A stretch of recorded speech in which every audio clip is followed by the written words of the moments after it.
अपने बूढ़े सास ससुर के हाथों से बहू ने हलवा का कटोरा छीना और दूर फेंक दिया। तभी ये नज़ारा उसके पिता ने देखा और ऐसा कारनामा किया कि बेटी के पसीने छूट गए। कैलाश जी सुबह उठते ही सबसे पहले अपनी पत्नी सविता को उठाते हैं। कहते हैं, उठो, चलो हलवा बना लो, आज तुम उठने में बहुत देर कर दी। सविता जी उठकर तुरंत काम में लग जाती हैं और किचन में जाकर गर्म गर्म हलवा बनाती हैं। ऊपर से ड्राई फ्रूट सजा देती हैं और वह सोचती हैं कि आज मेरे पति ने खीर क्यों नहीं बोला, जबकि उनको तो खीर पसंद है, हलवा तो मुझे पसंद है। हंसते हंसते तभी वह 2 कटोरी गरम गरम हलवा बनाकर अपने पति को परोस देती हैं। उनके पति बोलते हैं, सालगिरह की बहुत बहुत शुभकामनाएं। आज हमारी शादी को 50 साल बीत गए और हमने खुशी खुशी ये सफ़र तय किया। मैं बहुत खुश हूँ कि तुम मेरी जीवन साथी हो और हमने इतना लंबा सफ़र एक साथ तय किया है, बिना किसी खटपट के। सविता जी ये बात सुनकर खुश हो जाती हैं और कहती हैं, आपने मुझसे हलवा क्यों बनवाया? कैलाश जी बोले, अगर मैं ना बनवाता तो तुम अपने लिए ना बनाती, इसलिए मैंने सोचा चलो शादी की सालगिरह है तो सुबह सुबह मुंह मीठा करके शुरुआत किया जाए। तभी कैलाश जी और सविता जी दोनों एक साथ बैठकर हलवा खाने लगे और बहुत खुश नज़र आ रहे थे। पुरानी बातों को छेड़कर खूब मज़े ले रहे थे। तभी उनकी बहू कमरे में आ पहुंची। दोनों को हंसता देख आग बबूला हो गई। ऊंची आवाज़ में बोली, मैं पार्टी में ज़रा सी गई तो आपने मनमानी शुरू कर दी। कब्र में जाने की उम्र आ गई और आप पार्टी कर रहे हैं, हंस रहे हैं, इस उम्र में भी रोमांस फरमा रहे हैं। शर्म भी नहीं आती खुलेआम ये सब करते। और हलवा का कटोरा देखते हुए बोली, और आपकी इतनी हिम्मत कि आप बिना मुझसे पूछे किचन में घुस गए और ये क्या हलवा बनाया है? मैं थोड़ी देर बाहर चली गई क्या पार्टी करने, आपने तो अपनी मनमानी शुरू कर दी, पूरे घर में अपना ही डेरा डाल दिया। इस उम्र में भी जीभ का चटोरापन सूझता रहता है। और मेरे बच्चे का क्या खाएंगे जब वह स्कूल से आएंगे? मैं सिर्फ पार्टी में नहीं गई थी, वहाँ से मुझे स्कूल का भी काम था, मैं वहाँ भी गई थी। बच्चे अभी थोड़ी देर में आते होंगे, मैं उन्हें क्या दूंगी जब वह घी लगी रोटी मांगेंगे? पता नहीं है क्या घी बहुत महंगा हो गया है। अरे बहू, बस थोड़ा ही घी लिया है और तुम्हारे ससुर का खाने का मन था तो मैंने इसलिए बना दिया। अरे माँ, इस उम्र में भी कोई हलवा खाता है क्या? और ऊपर से ड्राई फ्रूट्स भी आपने डाल दिए। ये सारा दृश्य बाहर खड़े उसके पापा दरवाजे के आड़ में देख रहे थे। बेटी को पता नहीं था कि उसके पिताजी बाहर खड़े सारा तमाशा देख रहे हैं और बेटी ऊंची आवाज़ में अपने ससुर से बातें किए जा रही थी। तभी कैलाश जी ने बोला, इतना चिल्ला क्यों रही हो? बस थोड़ा सा हलवा तो बनाया है, और क्या तुम्हारी कमाई का बनाया है? मेरा बेटा कमाता है, उसकी कमाई का बना है, तुम भी तो उसके पैसों से पार्टी कर रही हो। कैलाश जी बोले, शायद बहू तुम भूल रही हो, तुमसे पहले ये घर हमारा है, हम भी अपने मर्जी का खा पी सकते हैं, तुम्हें ऐसे बोलने का कोई हक नहीं है। तभी बहू गुस्से में आकर तपाक से बोली, पिताजी, अब ये घर आपका नहीं है कि मेरे पति का है और उनके बाद मेरा है। अगर इस घर में रहना है तो मेरे हिसाब से रहना होगा, नहीं तो दरवाज़ा खुला है, जा सकते हैं झोला उठाकर। और गुस्से में उनके हाथ से हलवा का कटोरा छीनकर फेंक देती है। तभी वह गरम गरम हलवे का चीटा उसके पापा के मुंह पर भी पड़ जाता है। आपके और भी तो 2 बेटे हैं, मैं बड़ी बहू हूँ तो इसका मतलब क्या मैं पूरी उम्र आपकी सेवा करती रहूँगी? छोटे 2 बेटों का कुछ फ़र्ज़ नहीं है? छोटे बेटे तो विदेश में जाकर बस गए और सारा काम तो मुझे करना पड़ रहा है, आपका मैंने ठेका नहीं लिया है। तभी कैलाश जी सहमी आवाज़ में बोले, बहू, हमने ऐसा भी क्या कर दिया जो तुम इतना भड़क रही हो? सिर्फ हलवा ही बनाया है। इस पर ज्योति ज़ोर से चिल्लाई, मुझसे बिना पूछे कैसे बनाया आपने? और अगर बनाना ही था तो मेरी पार्टी में से आने का इंतज़ार तो कर लेते, सब्र नहीं होता है क्या? आगे से मेरी रसोई में मेरे पूछे बिना इजाज़त के कदम रखा तो आपके लिए ठीक नहीं होगा। इस घर की मैं मालकिन हूँ और आपका बेटा मेरा पति है और मैं उसकी पत्नी, और पति के हर चीज़ पर हक होता है उसकी पत्नी का, ना कि तुम जैसे बूढ़े बुढ़ियों का। मैं जैसा कहूँगी तुम लोगों को वैसे ही करना होगा। यह कहकर ज्योति अपने कमरे में चली गई और कैलाश जी की आंखें भर आईं। वह अपने भाग्य को कोसने लगे। सविता देवी जी और कैलाश जी के 3 बेटे थे। उनके घर की आर्थिक स्थिति ठीक नहीं थी, फिर भी दूसरों के मुकाबले उन्होंने अपने तीनों बेटों को इंग्लिश मीडियम स्कूल में पढ़ाया।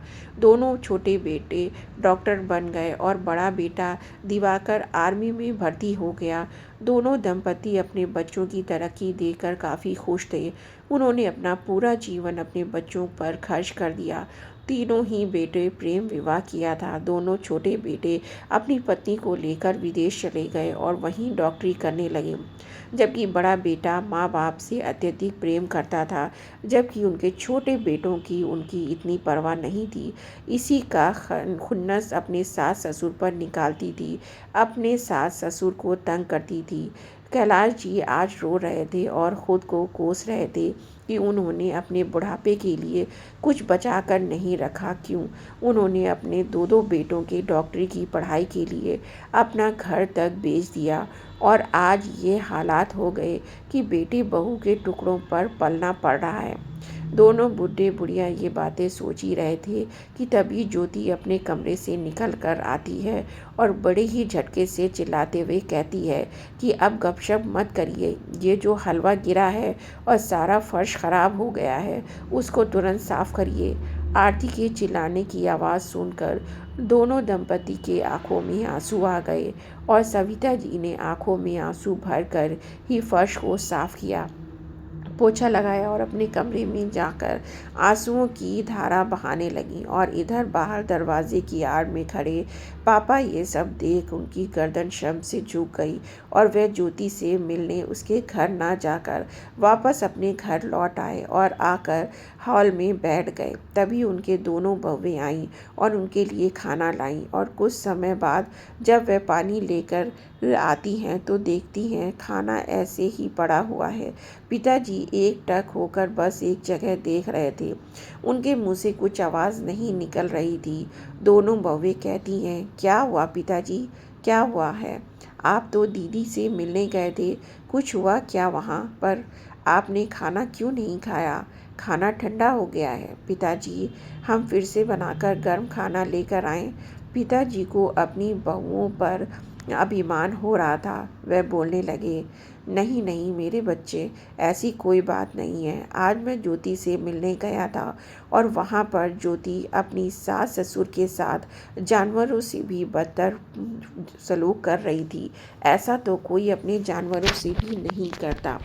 2 दिन जानवर घर रहे तो लोगों को उससे लगाव हो जाता है, पर वह अपने सास ससुर के साथ इतना बुरा बर्ताव कर रही थी जिसे देखकर मैं तो दंग रह गया। तभी उनकी पत्नी वहाँ हॉल में आ जाती हैं। आलोक जी अपनी पत्नी से कहते हैं, शायद मैंने उसको अच्छी पढ़ाई तो दी लेकिन उसको इंसानियत का पाठ पढ़ाना भूल गए। हमारी परवरिश में कहीं कोई कमी रह गई। हर बाप की तरह मुझे भी अपनी बेटी पर गर्व था कि जहाँ भी जाएगी मेरा सर ऊंचा रखेगी, लेकिन वह इतना नीचे गिर गई। कहते कहते आलोक जी रोने लगे। तभी उनकी पत्नी बोली, तो आपने उसे मारा क्यों नहीं, डांटा क्यों नहीं? हाथ पकड़ के घर ले आते तो मैं उसे कुछ समझाती। वह अपने सास ससुर से तुनक तुनक कर बात कर रही थी कि मुझे अंदर जाकर उनसे आँख मिलाने में भी शर्मिंदगी महसूस हो रही थी कि मैं इस लड़की का पिता हूँ। मैं तो अब उससे कोई रिश्ता नहीं रखूँगा। आज से मेरी बेटी के लिए मेरे घर का दरवाज़ा हमेशा के लिए बंद, और आप लोगों से भी यही विनती करूँगा कि आप लोग भी उससे अपना रिश्ता ख़त्म कर लें, वह मेरे घर ना आए। यही मेरी आप दोनों बहू और पत्नी को मैं बोलना चाहता हूँ। तभी आलोक जी की पत्नी बोली, नहीं नहीं ऐसा मत बोलिए, हम उसके माँ बाप हैं, हम बड़े हैं, हमें छोटों को सही रास्ते पर लाना होगा। ये हमारा फ़र्ज़ है, ना कि उनको अंधकार में धकेला देना चाहिए।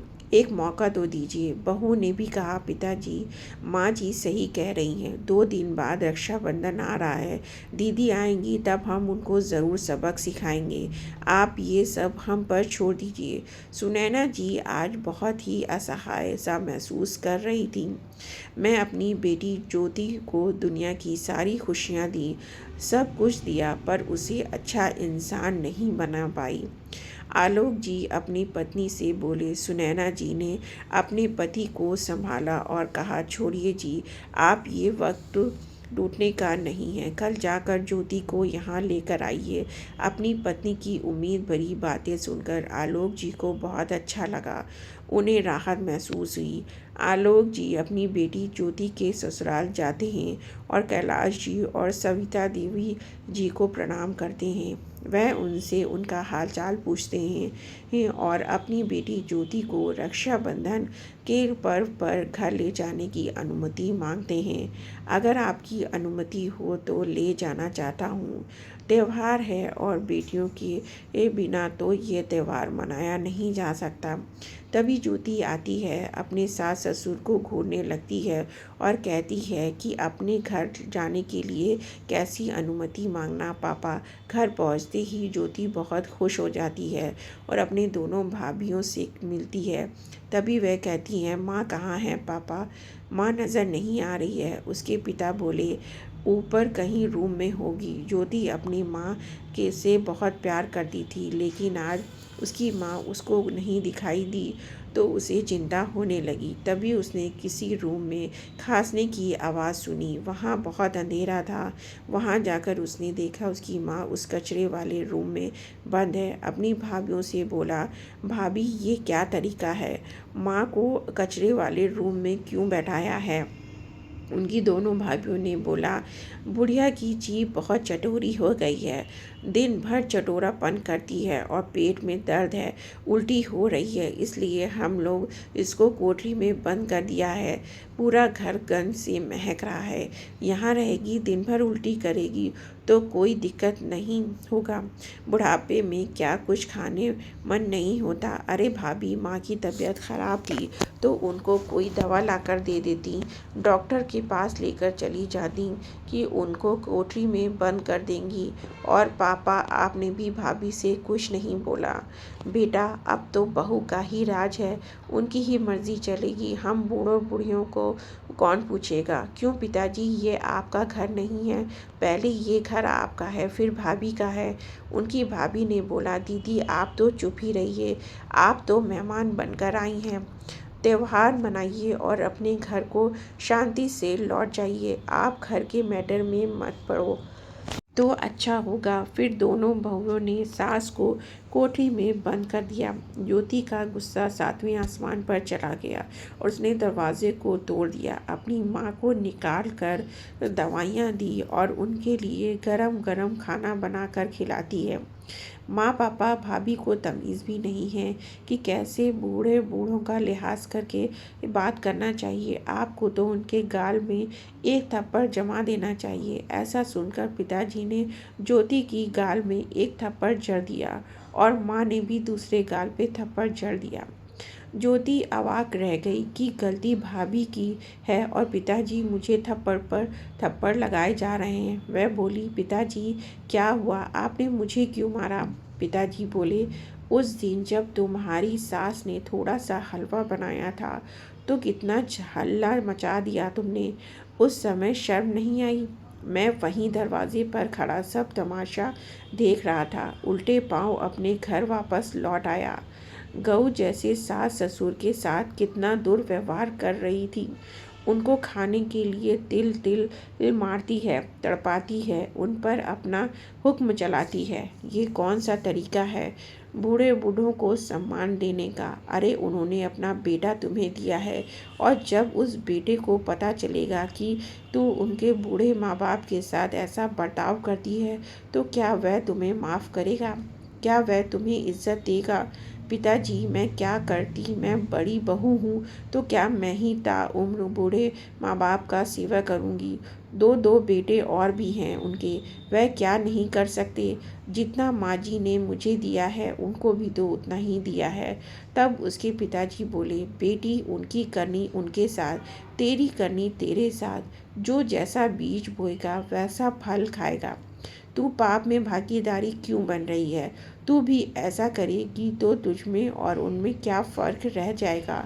तू अपने दोनों देवर से बात तो करती माँ को ले जाने के लिए। हो सकता है वह इसलिए छोड़ गए हों माँ बाप को तुम्हारे पास, क्योंकि तू अकेली रहती है। यहाँ पर तेरी दोनों भाभियाँ सास ससुर के आगे पीछे डोलती रहती हैं, सेवा करती हैं, कभी ऊंची आवाज़ में बात नहीं करती हैं, संस्कारी हैं। उनके माँ बाप को अपनी बेटियों पर कितना गर्व होता होगा। पर मुझे तो शर्म आती है तुझे अपनी बेटी कहने। पिताजी की बातें सुनकर ज्योति को अपनी गलती का एहसास होता है। वह तुरंत अपने पिताजी से माफ़ी मांगती है और कहती है, मैं अपने सास ससुर के साथ अच्छा व्यवहार करूंगी, अब अच्छी ही बहू बन के दिखाऊंगी। वापस अपने ससुराल आती है तो वहाँ देखकर चौंक जाती है। कैलाश जी और सविता जी अपना सामान पैक करके कहीं जाने को तैयारी कर रहे थे। ज्योति कहती है, पिताजी आप कहाँ जा रहे हैं। कैलाश जी बोलते हैं, जहाँ बुढ़ापे में शरण मिल जाए वहाँ चले जाएंगे, फिर तुमको तंग नहीं करेंगे। तुम्हारे आने का इंतज़ार कर रहे थे कि तुम्हारा घर तुमको सौंप देंगे, फिर जाएं, नहीं तो कब का चले गए होते। ज्योति उनके पैरों पर गिरकर नाक रगड़ने लगती है। पिताजी माताजी आप मुझे छोड़कर मत जाइए, आपके सिवा मेरा कौन है, मैं अकेली कैसी रहूँगी। उनसे माफ़ी मांगती है, गिड़गिड़ाने लगती है, आगे से ऐसा नहीं होगा। कैलाश जी सविता जी उसे माफ़ कर देते हैं और कहते हैं, बुढ़ापे में माँ बाप को सबसे ज़्यादा अपने बच्चों की प्यार की ज़रूरत होती है, कोई महंगे महंगे गिफ्ट की नहीं। हमें तुमसे कुछ नहीं चाहिए। ज्योति बहुत शर्मिंदा होती है और किचन में जाकर गरम गरम हलवा बनाकर लाती है। अपने हाथों से प्यार से ज्योति उन्हें खिलाती है। ये देखकर कैलाश जी की आंखों में आंसू आ जाते हैं। ज्योति के पिता उसके घर आए और उन्होंने अपनी बेटी को आशीर्वाद दिया। उन्हें अपनी बेटी पर गर्व होता है। कहते हैं, तू मेरी सबसे अच्छी बेटी है। दोस्तों, हमें अपने माता पिता का आदर करना चाहिए। ये हमारी संस्कृति है, वह हमारी धरोहर है। घर में चाहे कितने भी लोग हों, पर माता पिता ना हो तो घर खाली लगता है। आई होप आपको ये कहानी बहुत पसंद आई होगी, तो चैनल को लाइक शेयर सब्सक्राइब ज़रूर करें। आपके छोटे से प्रयास से हमको बहुत बड़ी प्रेरणा मिलती है। धन्यवाद।